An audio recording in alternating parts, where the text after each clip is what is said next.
I start in the morning, I eat 2 eggs and banana, then before I work May out. saging. Okay. Yes. 2 eggs and 1 banana. Parang alam ko.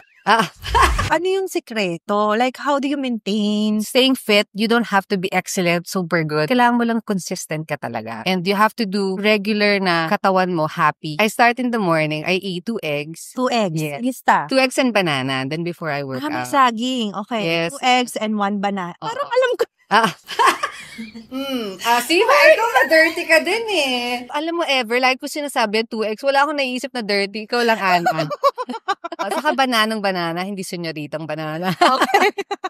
Tapos, I work out. After that, I eat lunch. White rice or brown rice, adlay rice. And then, we eat with the family. You know what? I really do the juices, ha? The juices with the food is perfect combination for me sa lunch. Kasi parang ito na yung dessert ko. Hindi kasi ako nagda-dessert masyado. Oo. Then I do snack. My snacks nga lang, mga almonds. At night, I do salad. Sometimes, I do steak. Pinaka nag-work sa akin, guys. 7 p.m. is my last. Pag natulog ko kasi after you eat, that's why you gain eh.